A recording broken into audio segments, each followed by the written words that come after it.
This is the Fraternity Social Media Podcast with Guillermo Flores. Here we are at our Zeta episode with the one and the only Tim Lee. How are we doing, Tim?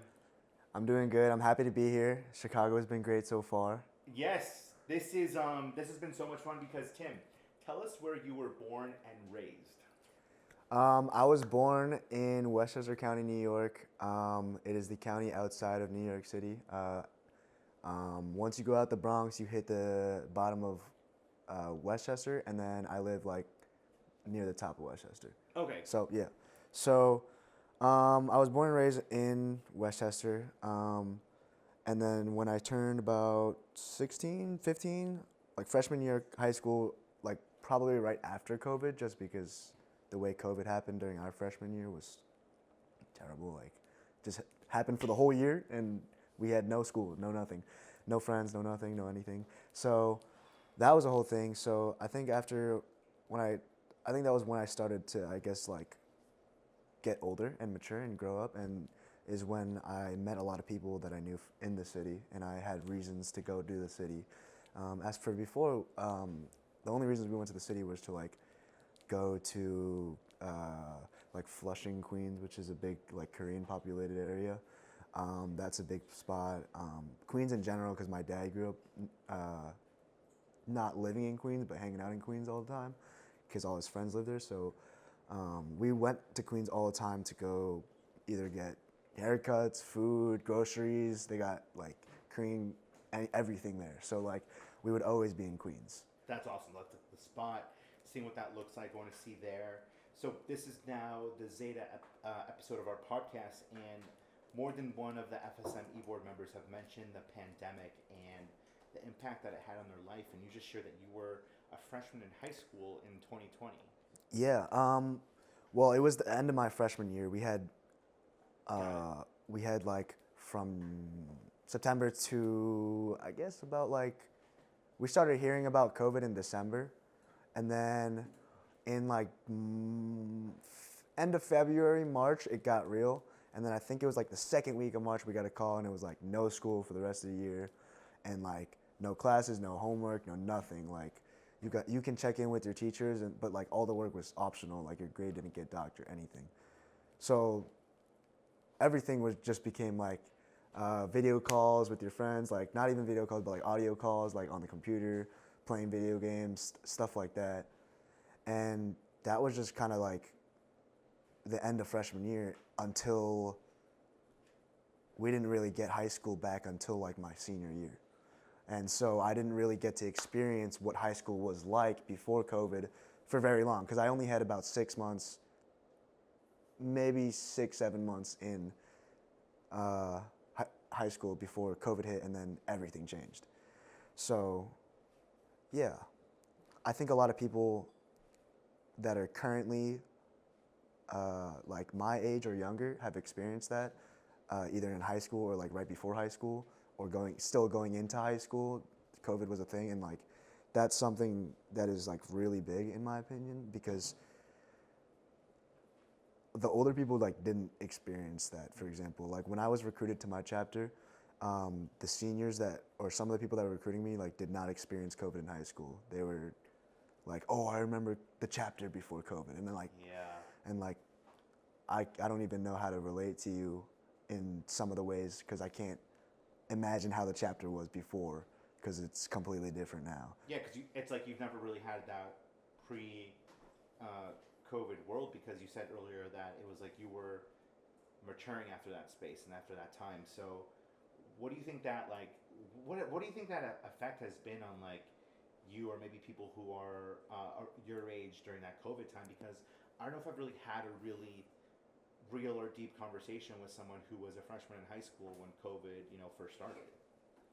Well, I really think a lot of people who weren't already tapped in with like their social life and didn't really understand what was going on going into high school, at least in freshman year, or still building it, had a hard time to continue to build into like how you should be in a social setting, or like some of the attentive like things that you should be having, the awareness that you might have, or the fact that some of the things you might say or the phrases you might, I don't know, quote or something, might be offensive to somebody, or you just aren't as socially adept in my opinion, and Wow. it like I did notice that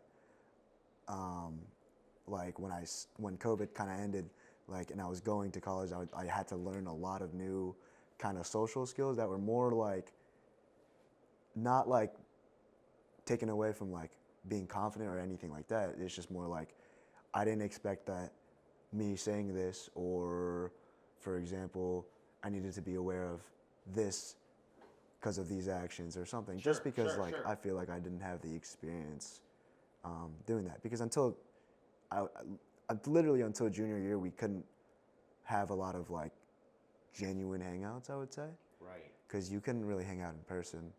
And then once you could hang out in person, someone's parents were stricter than others, Wow. and you had to wear a mask, and you had to Yeah. still Yeah. like social distance or whatever and all that, or you had to go hang out outside. Like, great, all that's great, but like I can't even dap my friend up. Like, what?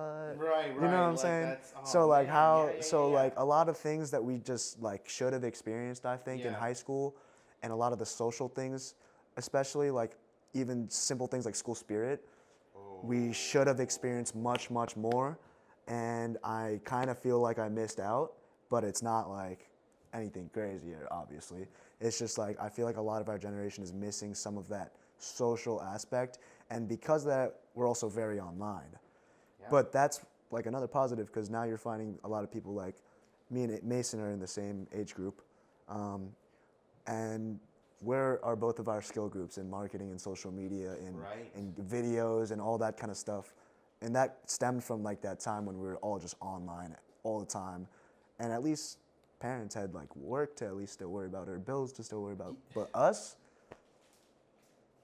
Yeah, and everyone's we got different nothing. Everyone's different in that space, because you mentioned Mason, who's our VP of media production for FSM, and I think this has just been really eye opening for me, because I'm learning so much from you based on where you were in your life in that space, because I was in a different chapter of my life during those really hectic years, and seeing what that looks like. Right. So that's been really really eye opening to me, and I cannot wait to hear what the audience thinks about that, because so many conversations that I've had with people, COVID was a really life changing part of who they are, or what they were doing, and it changed a chapter in their life for what they might have been a part of. So I appreciate you Yeah. sharing that from your perspective and your age. Well, yeah, it gave you a lot of time on your own to think about just in the Yeah. first place. So And I think I could definitely see why everybody is like, bonded through this one experience. But it's kind of like trauma bonding. We Right, covered that right. a couple episodes ago, right, and I just find that very interesting.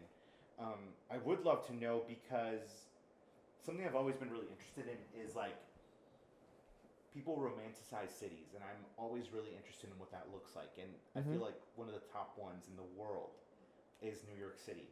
yeah. And I think just, what was it like being so close to New York City, and just like growing up, or even, being there now when you go back home? Well, the thing about New York City, well, growing up, like I wasn't in the city, Right. like all the time. I didn't live there. However, like to me, the city wasn't anything special.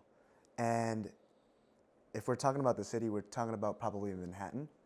Yeah. So Manhattan, to me, wasn't that special. Times Square, Central Park, that wasn't that special to me, because, it's just a train ride away, and I can Yeah, just you're go right there. now whenever Yep, I want. Yep. But then, as I've grown up, and a lot of people from sometimes my area that aren't from New York, or I've even been with some of my college friends, some of my chapter brothers to New York, and they've been with me to explore and do all the things that I would do.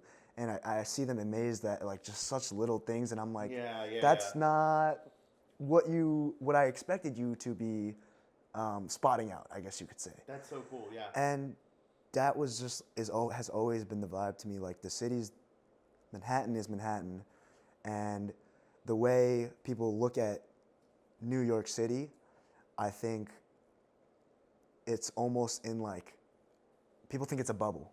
Almost, I feel Sure. like people think it's a Okay. bubble, and like people think that because they're in this like almost movie-like place, Yeah. like it's so special, and like everything is, oh my gosh, it's so fancy, and oh, look at the architecture and all that. But like really people are just living here. Like it's like this is part of someone's everyday life. So like, how special does it really get? Um, I'm not saying tourism is bad or anything like that. Definitely go do all the things that you want to do. Yeah. But like I mentioned before, like tourists and especially in like Manhattan are one of my biggest pet peeves. People are just not very aware of what they're doing, and you know. Like you said, people are like living their lives. That's their truth. That's what they're doing Right. in that area, in that space. And this is why I find it so fascinating because you now finished off your sophomore year at IU Indianapolis. Yep. I want to make sure I'm saying the name of the school correctly because Yep. there was a huge name change. Yeah. And I want to know, like, first I want to talk about why you picked IU Indianapolis, and then I want to know just what that journey was like going from, state of New York to Indiana. Yeah, absolutely. So, well, at first, when I applied to college and when I was accepted, and for my first semester, or for my first 2 semesters of college, the school that I go to, which is IU Indianapolis, was called IUPUI. And IUPUI is iconic for being the weirdest name school ever. IUPUI, Ooey Pooey, whatever. Ooey Pooey. And You laughed every so, time you said it. yeah, but because of Ooey Pooey, I had PUI, which was Purdue University of Indianapolis. Okay. The first part was IU, and then the I counted for both, the I at the end.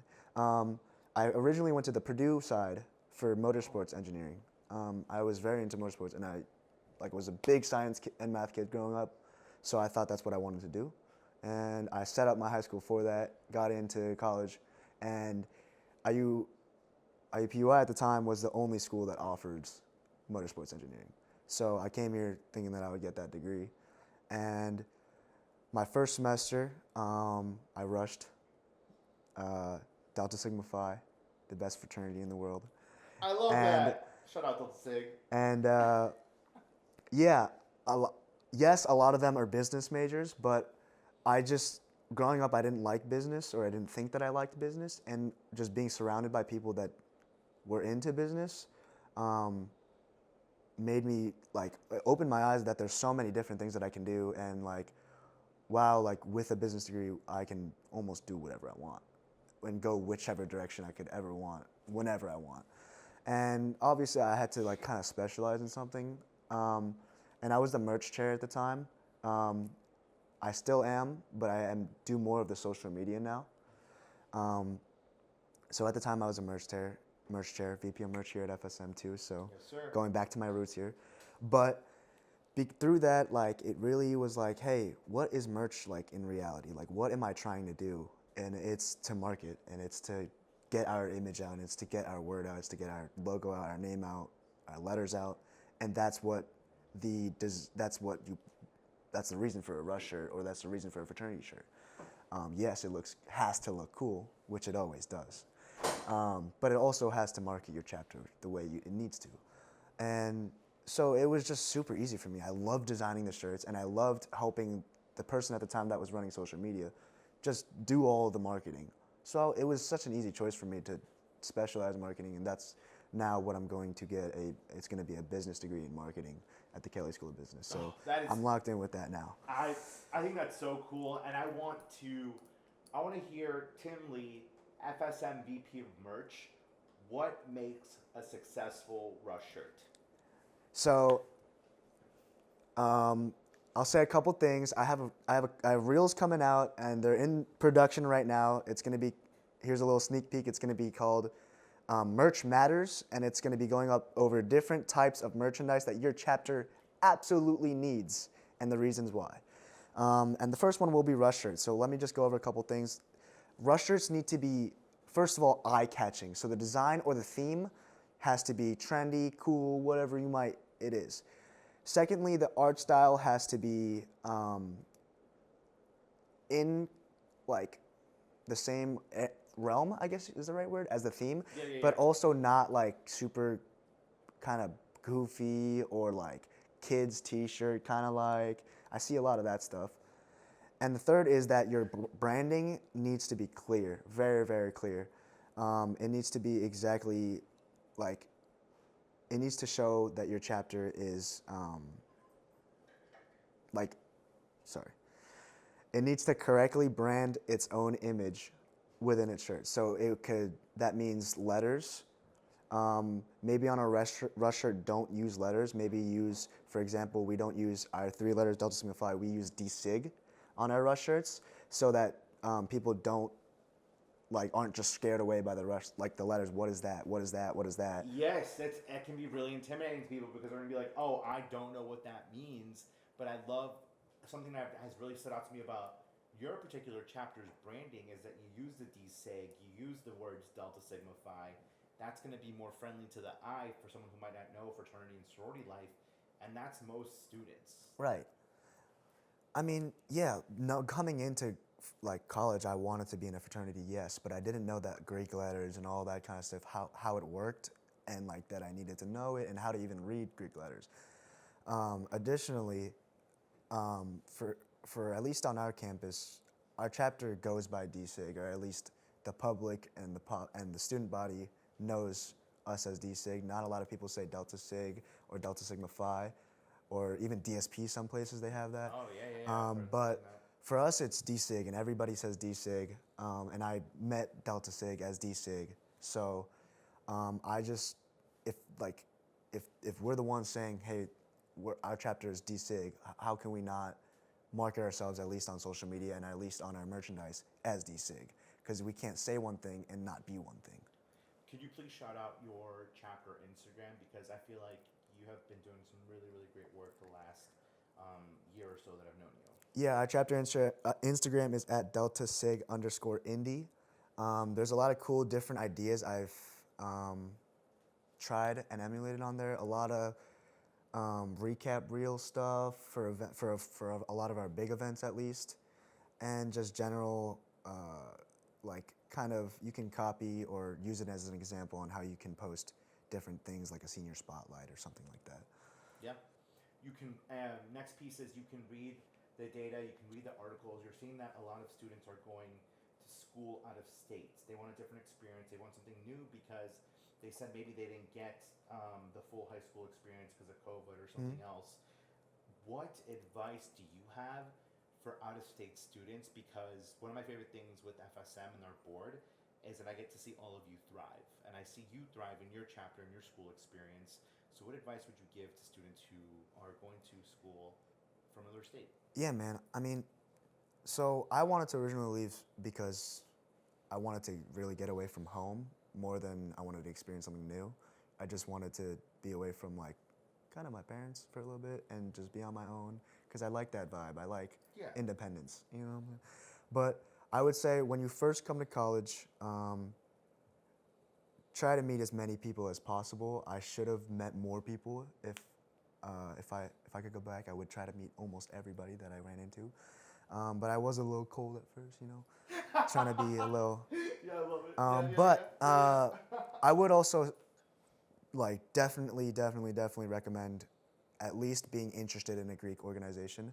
At least go to a Rush event, at least go to an informational event and meet some, whether it be brothers or sisters or whoever it may be.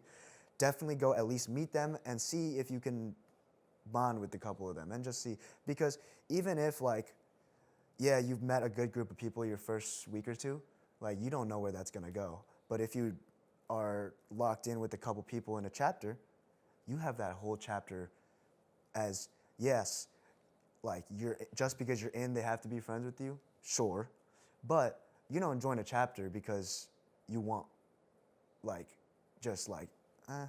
that's not true, because I'm not speaking on behalf of everybody, but for me, right, for you. You don't join a chapter just wanting to receive. You don't join a chapter just being like, hey, this chapter's gonna give me friends, this chapter's gonna give me this.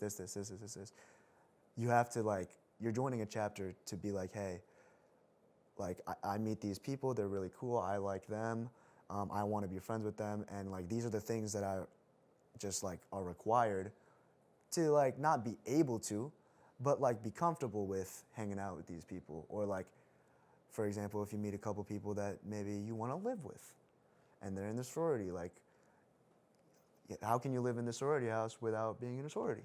Or how can you live in the fraternity house without being in the fraternity? But you want to live with these guys because they're cool.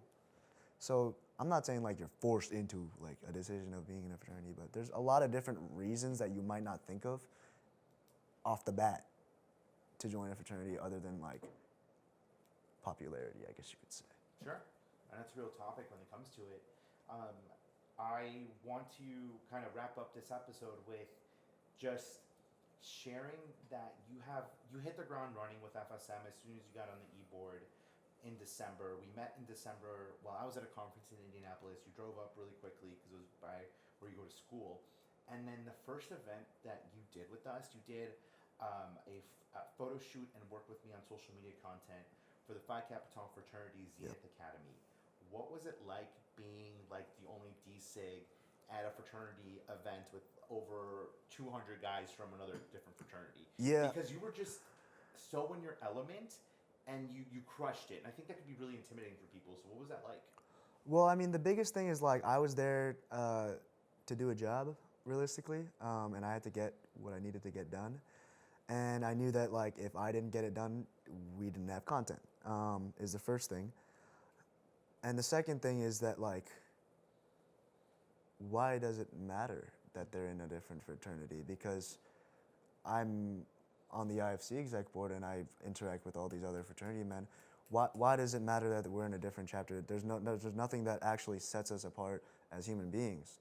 So why does it matter that they're in another fraternity? Because I don't know. I just was. For me, I wanted to rep D-Sig. I wore letters as much as I could. And I loved it. I said, do it because we didn't have FSM. You know, like we were just starting off, and at the end of the experience for Phi Kappa Tau, everyone there knew Tim. Tim, you took our photo. I think I swear there was a Tim cheer when you did the group photo for everyone. I remember everyone was screaming your name, but I thought that was just so cool that you put yourself out there, got to make those different connections with a completely different fraternity, and just said, yep, I will drive up from Indy to Chicago to have this experience with FSM and with Phi Kappa Tau. Yeah, I mean, absolutely. It was a great experience, and those are the things that make FSM like great, and it's the reason why I joined to be on the executive board and applied to be on the executive board. So I had to jump on the opportunity immediately. I couldn't say no. Yeah, you said New Year, and here it is. So yeah. Thank you. We had to hear that story from it because I thought that was just really cool. So I'm about to ask Tim something. We'll see if he does it with me. He might say no, but it is what it is. So Tim, can I get a quick post on 3 with me? I'll do it. Yeah. I do it. Okay. We'll see. Ready? 1, 2, 3. Post! That was a great episode, Tim. Thank you so much for all you do, buddy. Thank you so much for having me, Guillermo.